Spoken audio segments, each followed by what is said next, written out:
Innal hamdalillah nahmaduhu wa nasta'inuhu wa nastaghfiruh wa na'udzu billahi min shururi anfusina wa sayyiati a'malina man yahdihillahu fala mudhillalah wa may yudlil fala hadiyalah. Asyhadu an la ilaha illallah wahdahu la syarikalah wa anna Muhammadan 'abduhu wa rasuluhu la nabiyya ba'd. Ya ayyuhan nasu taqu rabbakumul ladzi khalaqakum min nafsin wahidah wa khalaqa minha zawjaha wa batha minhuma rijalan katsiran wa nisaa'a wattaqullaha alladzi tasaaluna bihi wal arham innallaha kana 'alaikum raqiba. Ya ayyuhalladzina amanu taqullaha wa qulu qawlan sadida yuslih lakum a'malakum wa yaghfir lakum dzunubakum wa may yuti'illaha wa rasulahu faqad faza fawzan 'azima. Fa inna asdaqal hadisi kitabullah wa khairal hadi hadi Muhammadin sallallahu alaihi wasallam wa syarrul umuri muhdatsatuha wa kullu muhdatsatin bid'ah. Kaum muslimin jamaah Jumat yang dirahmati oleh Allah Subhanahu wa taala, senantiasa khatib mewasiatkan diri khatib dan kaum muslimin seluruhnya, mari kita meningkatkan takwa kita kepada Allah Subhanahu wa ta'ala. Karena dengan takwa inilah menjadikan kehidupan kita baik dan di dunia dan di akhirat, yaitu berupaya bentuk pengamalan takwa, mengerjakan seluruh yang diperintahkan oleh Allah Subhanahu wa ta'ala dan meninggalkan yang dilarang oleh Allah Subhanahu wa ta'ala. Dan inilah menjadi amal soleh yang merupakan amal soleh yang bermanfaat bagi kita di hari nanti, di hari kehidupan yang sesungguhnya. Ketika itu tidak ada lagi yang bermanfaat kecuali amal soleh ini. Ketika itu tidak bermanfaat kedudukan, harta, keluarga, dan yang ketika itu hanya bermanfaatnya lah amal soleh yang kita kerjakan di dunia ini.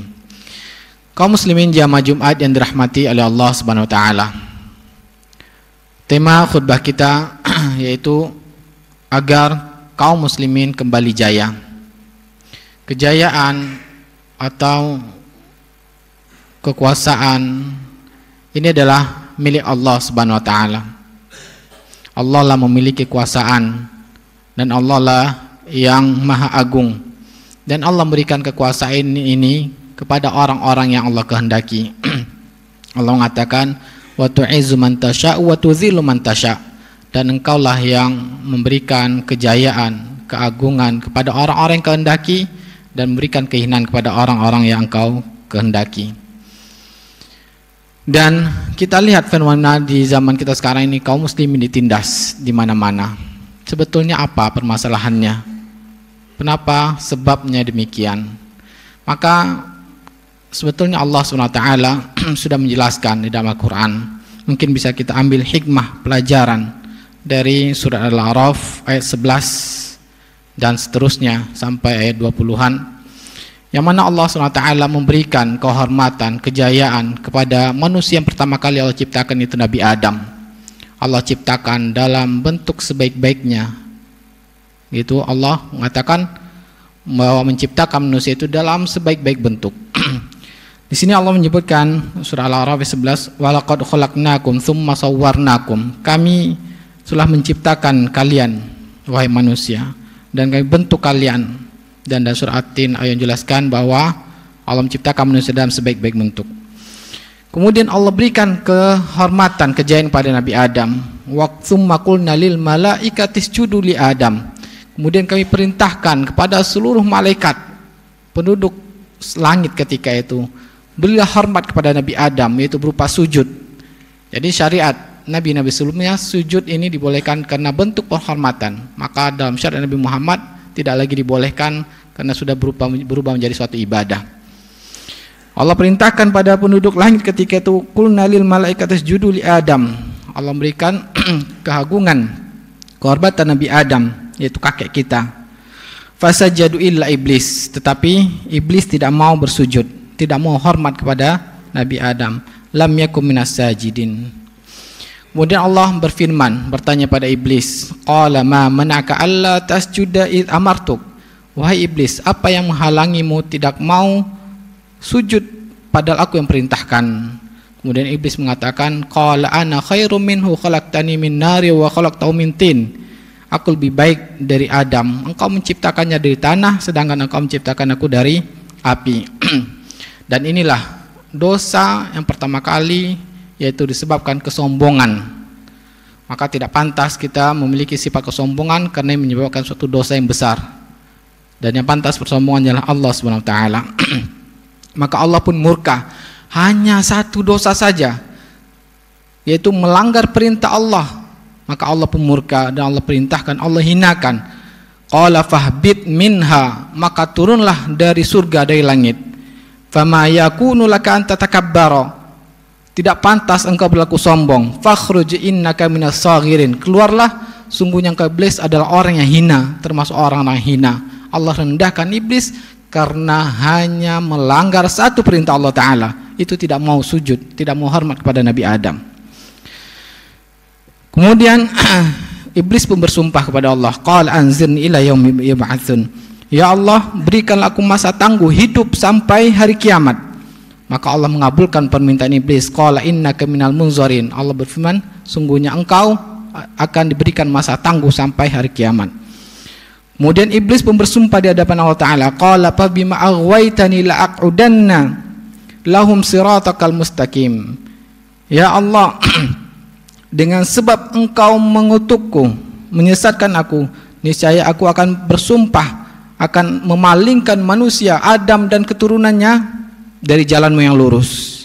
Tsumma la'atiyannahum, dan kesungguhan iblis tersebut betul-betul dia praktekkan. Dia bersumpah di hadapan Allah Ta'ala, aku akan menggoda mereka Adam dan keturunannya, min aidihim, dari depan mereka, wa min khalfihim, dari belakang mereka, wa an aimanihim wa an syama'ilihim, dari kanan dan kiri mereka. Dari segala arah manapun berusaha iblis menyesatkan Adam dan kita, anak keturunan Nabi Adam.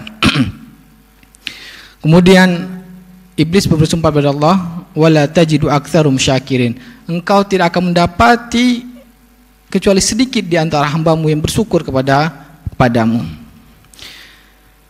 Kemudian inilah bahwa pelajaran kita ambil dari ayat-ayat tadi, bahwa Allah hanya satu saja dilanggar perintah Allah Ta'ala, yaitu tidak mau sujud, Allah langsung menghinakan iblis.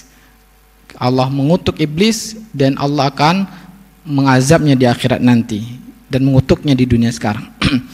Dan begitu juga Nabi Adam. Kita perhatikan bahwa Allah memberikan kejayaan kepada Nabi Adam. Allah berfirman, wa ya Adam uskun anta wa zaujukal jannah.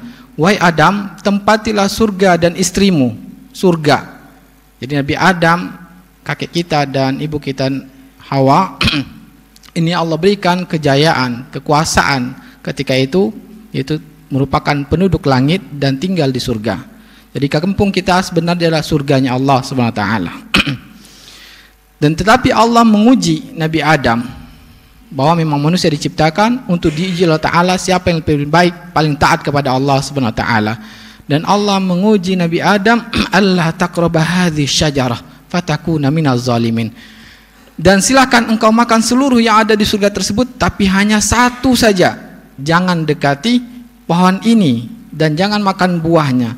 Kalau engkau makan fatakuna minaz zalimin, maka engkau dan istrimu akan menjadi orang yang zalim. Tetapi apa? Fadallahuma bighurur.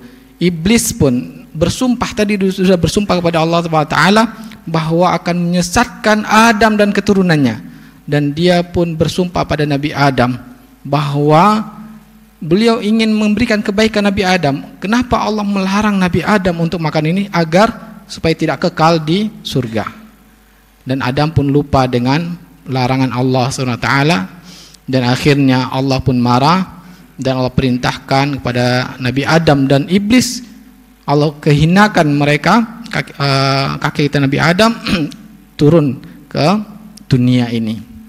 Nah, di sini juga karena satu pelanggaran saja Allah menghinakan Nabi Adam. Dan tapi berbeda antara iblis dengan Nabi Adam. Nabi Adam menyesali perbuatan, bertaubat kepada Allah SWT, dan Allah Maha Pemaaf. Ketika manusia melakukan kesalahan, dan meminta ampun kepada Allah, pasti Allah mengampuni hamba tersebut. Dan Allah menerima taubat Nabi Adam dan selalu mengingatkan anak keturunannya bahwa untuk tidak bermaksiat kepada Allah, dengan maksiat tersebut akan dihinakan oleh Allah Ta'ala. Dan begitulah seterusnya, anak-anak Nabi Adam pun taat kepada bapaknya dan hanya beribadah kepada Allah Subhanahu wa Ta'ala. Tetapi ketika sudah jauh masa Nabi Adam dan keturunannya, dan anak keturunan pun tidak tahu lagi bagaimana beribadah tauhid kepada Allah, banyak melakukan maksiat, akhirnya mereka hidup dalam jauh dari perintah Allah SWT. Dan Allah kembali maha penyayang kepada manusia. Allah mengutus setiap manusia yang sesat tadi utusan para nabi. Allah berfirman, walaqad ba'atsna fi kulli ummatin rasulan an i'budullah wajtanibut taghut. Dan sungguh kami mengutus setiap umat untuk menyerukan pada manusia beribadahlah kepada Allah dan jangan beribadah kepada selain Allah, itu taghut. Dan begitulah seterusnya, Allah mengazab ketika manusia taat kepada Allah, Allah berikan kejayaan, hidup yang tenang di dunia. Dan sebaliknya Allah mengazab orang-orang kafir pada setiap masa. Sampailah pada Nabi yang terakhir, Nabi Muhammad sallallahu alaihi wasallam. Ketika itu manusia sudah dalam keadaan hina, sudah jauh dari syariat Allah SWT. Mereka sudah saling menindas, saling membunuh. Kemudian Allah mengutus berkat kasih sayang Allah Ta'ala kepada kita. Allah mengutus Nabi Muhammad sallallahu alaihi wasallam untuk seluruh umat. Dan apa yang kita lihat?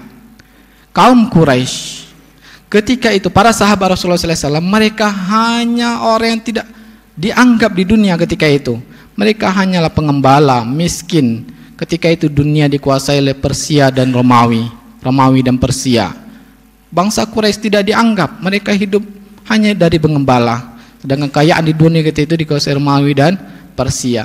Tetapi ketika Rasulullah SAW selalu mengingatkan para sahabat untuk beribadah hanya kepada Allah, fokus pada akhirat, inilah sungguhnya kejayaan, ya, untuk mencari akhirat Ta'ala.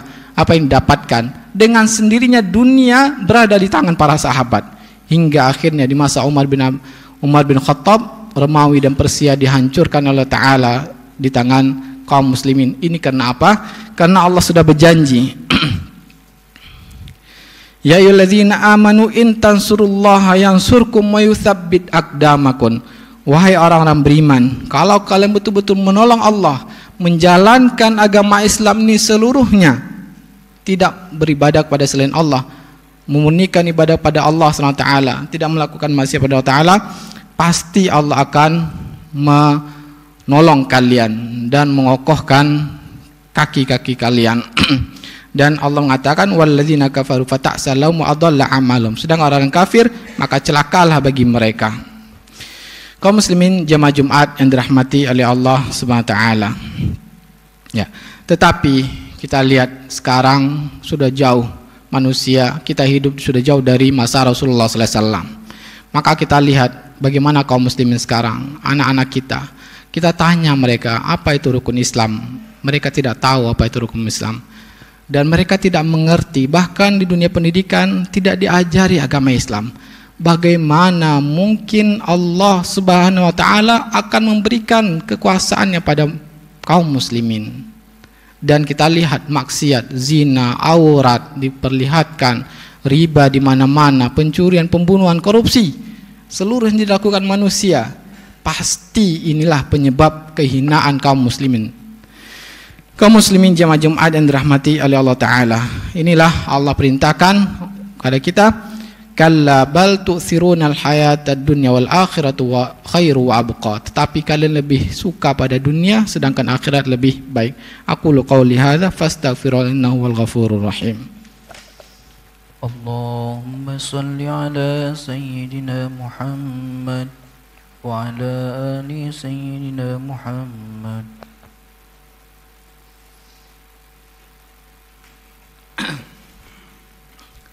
Alhamdulillah hamdan katsiran thayyiban mubarakan fihi kama yuhibbu rabbuna.